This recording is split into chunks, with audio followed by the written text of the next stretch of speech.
Boa, rapaziada, tudo certinho, senhoras e senhores? Na manhã do gato? Tudo bom? Bom, vamos lá então, vacilão. Seguinte, meus queridos, hoje eu vou tirar as dúvidas que apareceram na semana passada, beleza? Bom, apareceram 3 dúvidas aqui sobre o nosso conteúdo. Eu vou tentar resolver, a gente ainda está falando sobre a apostila 3, certo? Ah, professor, mas eu já estou no roteiro 9. Fica tranquilão, eu vou me concentrar por enquanto na apostila 3, que vocês vão entregar daqui a uma semaninha mais ou menos. Em história tá bem suave, a gente está conseguindo, eu vou conseguir ir numa velocidade um pouquinho menor, beleza? Sem grandes problemas, não se matem não. E aí, vocês fiquem mais atentos com português e matemática, que é o que talvez pegue um pouquinho mais para vocês. História é moleza, história é fácil que até eu consegui estudar história, firmeza? Então, eu vou tirar as dúvidas que apareceram, foram quatro dúvidas na verdade. Me mandaram lá no privado, bom, tô com vergonha, não quero aparecer. Mandou a pergunta ali no privado, é nóis, já era, tô respondendo agora. E vocês não vão nem saber quem perguntou. Então é o seguinte, a gente está aqui conversando sobre a ascensão dos regimes totalitários, quer dizer, os regimes controladores na Europa, beleza? E teve uma pergunta que tá com dificuldade de entender o porquê que o governo Vargas é entendido como um governo totalitário por alguns historiadores. A gente vai entender isso agora. Um outro questionamento que apareceu foi por quê?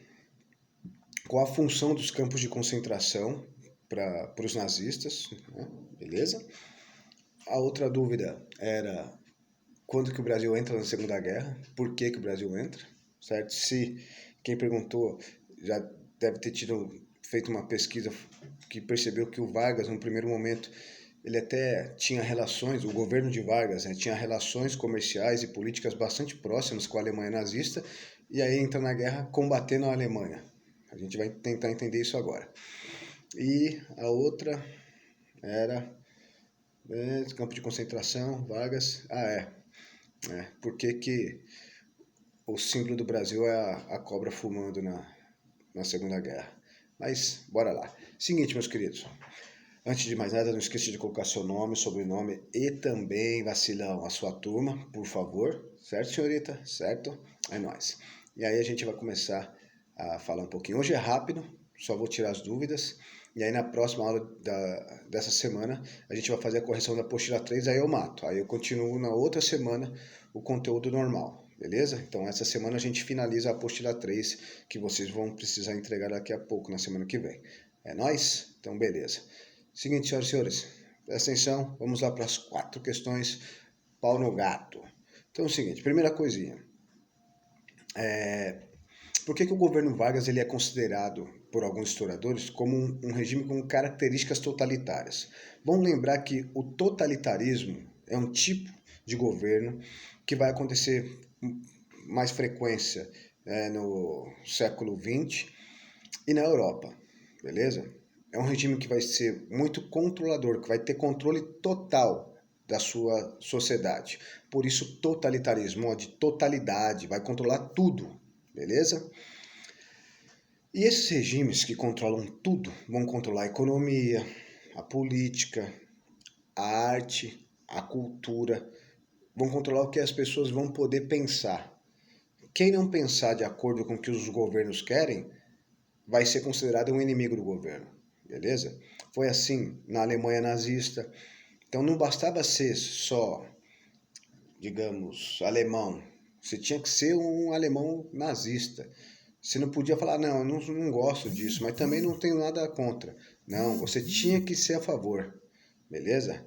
Se você não fosse a favor, você seria considerado um inimigo. Aí, ó, vaza ou preso, morto e pá. Tudo bem? Um caso bem claro, por exemplo, é a da família da... Ai, caramba, acabei de esquecer o nome dela, né? O diário de Anne Frank. Anne Frank. A família da dona Anne Frank. Por quê? Porque eles não eram contra um regime, eles simplesmente, e eles estavam na Holanda, hein? Simplesmente não concordavam com o que estava sendo feito.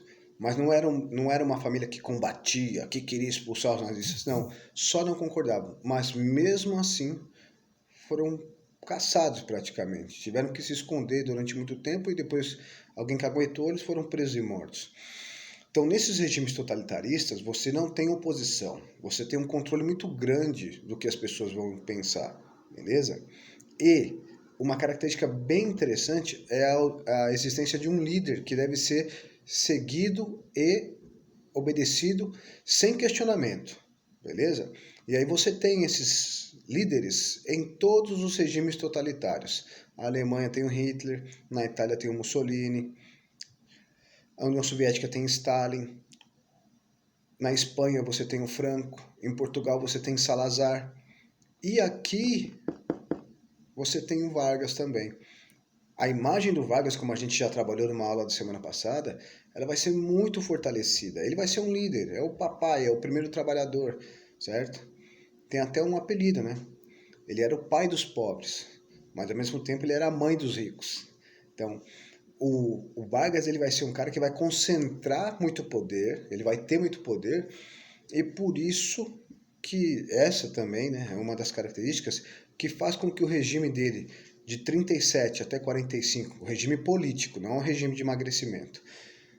Essa é uma das características, então, né, de ele concentrar muito poder nele mesmo, que faz com que ele seja entendido como um governo ditatorial, um governo totalitarista, beleza?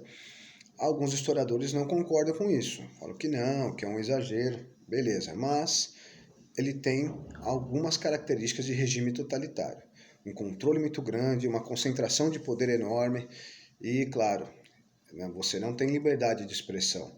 Você não podia se colocar contra Vargas. Os inimigos deles foram presos, torturados, mortos e não havia, por exemplo, um pluripartidarismo, quer dizer, vários partidos políticos. Havia um partido só, beleza? E isso é um problema. Quando você tem um controle dos partidos políticos, aí é grave. Firmeza? Então, por isso que o governo Vargas vai ser entendido como um regime totalitarista ou com traços totalitaristas. Firmeza? Tudo bem? Então tá ótimo. E o Vargas ele tinha uma aproximação com o governo nazista assim. Você tinha muita gente do alto escalão do governo Vargas que adorava as ideias do nazismo, mesmo com os nazistas falando que só os arianos eram superiores e que a mestiçagem era um problema. E nós somos um país mestiço, uma mistura de diversas etnias e culturas. Para os nazistas isso era um absurdo. Aliás, até hoje, para a rapaziada que fala sobre superioridade nazista, ariana, branca, mestiçagem é um problema. Por isso que dá vontade de rir ou dá pena de alguns senhores, né, na minha idade, por exemplo, que falam em nazismo, mas são brasileiros. Coitado, tem que ler mais, né? Tem que estudar um pouquinho mais. Não é o nosso caso aqui, que a gente já entendeu que não existe raça pura em lugar nenhum, muito menos no Brasil. Bom, só que acontece um probleminha. O Vargas ele vai ser pressionado, o governo Vargas, durante a guerra, a Segunda Guerra, ele vai ser pressionado pelos Estados Unidos. Vamos lembrar, a Segunda Guerra começa em 1939 e vai até 1945, beleza? O governo Vargas, a parte do Estado Novo, onde ele tem controle total, vai de 37 até 45. Então a Segunda Guerra começa e o Vargas estava no regime de Estado Novo, aquele governo controlador, beleza? Uma ditadura varguista. Mas ele vai ser pressionado pelos Estados Unidos, beleza? Por causa dessa aproximação, o Brasil fala que é neutro, que não, tá nem aí, mas o governo brasileiro tem uma relação muito boa com o governo alemão nazista, inclusive comercial, bastante grande, mas os Estados Unidos percebem, falou, opa, olha o tamanho do Brasil na América do Sul. E aí há uma aproximação entre Estados Unidos e Brasil. O governo norte-americano vai tentar fazer alguns acordos, vai pressionar de forma política e econômica. Inclusive nós temos a visita do presidente norte-americano aqui para o Brasil. Ele tem um encontro com Vargas lá na região do norte, né, em Natal, eles se encontram. E nesse encontro há uma pressão muito grande, uma pressão até descarada do governo norte-americano. Falar, ó, Você vai entrar com a gente na guerra ou não? Por quê?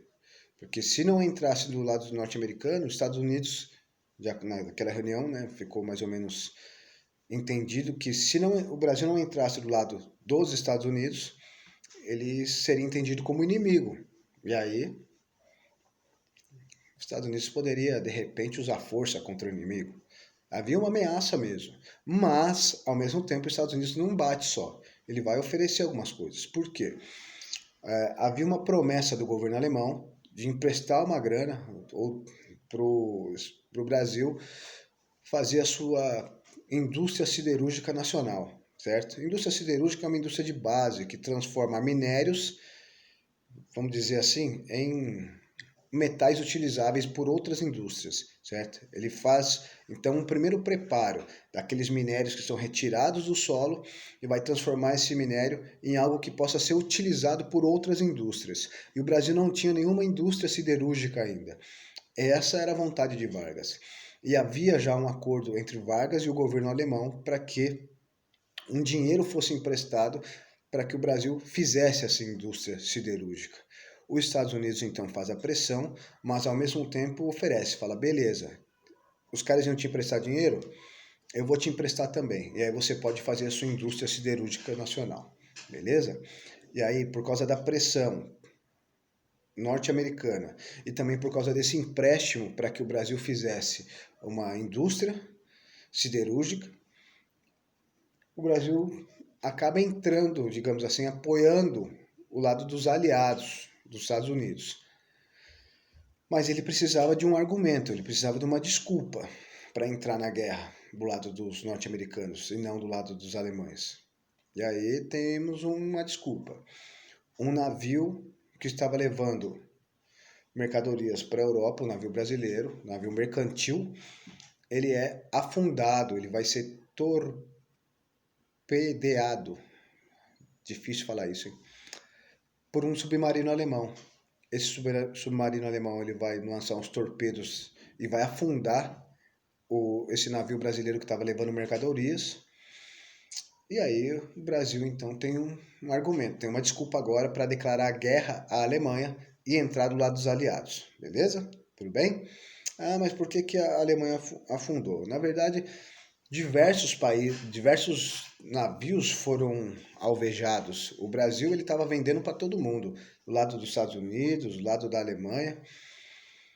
E esse daí também foi afundado. Só que qual que é a diferença? Esse navio que foi afundado em 42 pelos alemães, ele vai ser usado como argumento, como desculpa para o Brasil entrar na guerra, beleza? Só que o Brasil já tinha feito um acordo para pegar o dinheiro dos Estados Unidos emprestado, porque senão os Estados Unidos iam entender que o Brasil era inimigo. Firmeza? Tudo bem?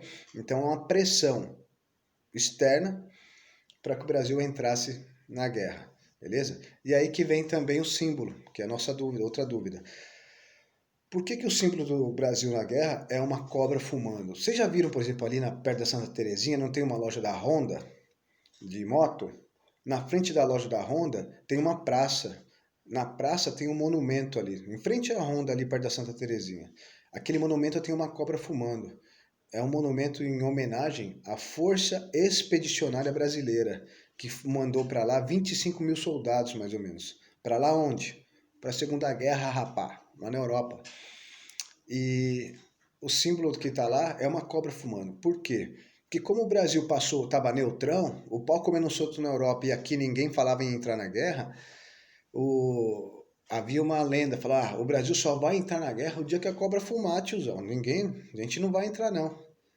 Pois bem, o Brasil entra na guerra dos Estados Unidos e aí a cobra fumou, beleza? Por isso que você tem lá aquela cobra fumando, os caras tinham lá um triângulozinho com uma cobra, o símbolo, nos uniformes de guerra da Força Expedicionária Brasileira, que foi importante, foi legal, teve uma participação maior na Segunda Guerra, mas a gente vai falar sobre isso em outro momento, beleza? Então por isso é o símbolo, a cobra fumou, era uma coisa teoricamente impossível, o Brasil entrou, e aí eles começam a usar então essa brincadeira, eles se apropriaram de uma brincadeira, beleza?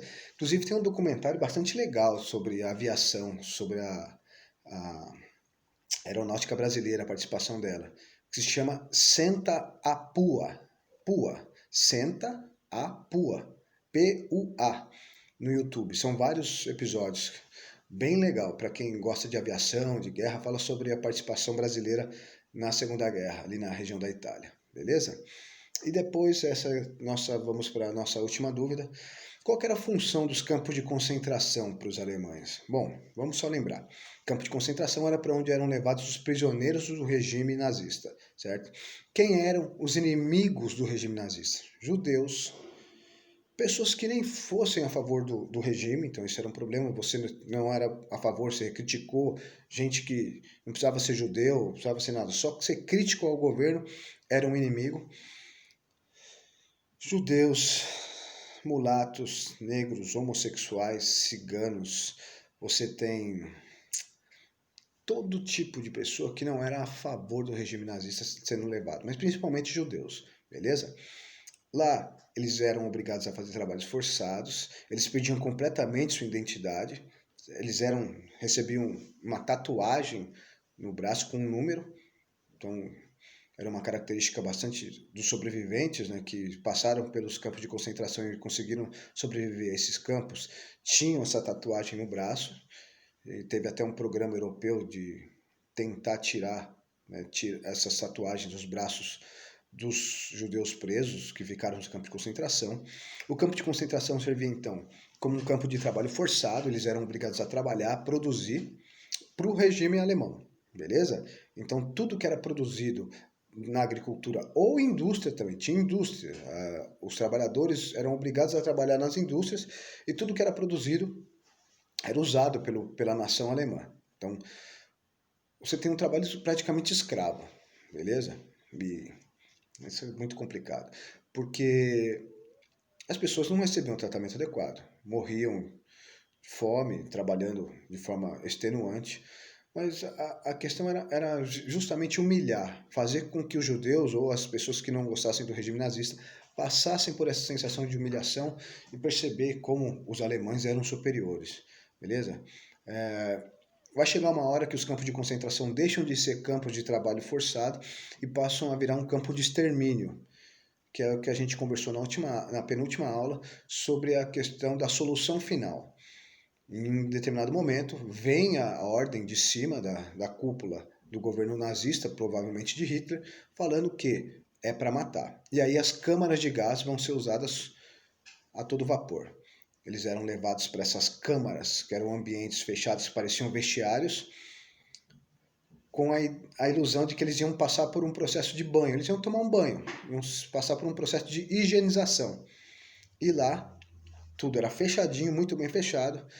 Era jogado o cianureto, um gás cianureto, que as pessoas morriam sufocadas, mas não morriam de forma rápida não, morriam de forma lenta e cruel, agonizando, beleza? É bem complicado mesmo você pensar que depois eles abriam essas salas e levavam os corpos para os fornos e aí você tinha os corpos sendo queimados, né? E sendo jogados a fumaça no ar. E aí as pessoas sentiam o cheiro, não sabiam o que era. Lembrando que a sociedade alemã muitas vezes não sabia o que estava ocorrendo dentro desses campos de concentração, beleza? Porque a propaganda nazista falava que ali os judeus estavam sendo bem tratados, tudo bem? Então esses campos de concentração serviram para prender os inimigos do regime nazista, quer dizer, todo mundo que não gostava, beleza? Principalmente os judeus, que eram tidos como os grandes culpados pela miséria da Alemanha, o que é também uma coisa bastante questionável, não é verdade. E depois eles serviram também para exterminar. As pessoas só morriam nos campos de concentração, professor? Não, não. Você tem diversas outras formas. Muita gente morria no transporte, então entre uns campos de concentração e outros você tinha trens que faziam esse transporte desses prisioneiros.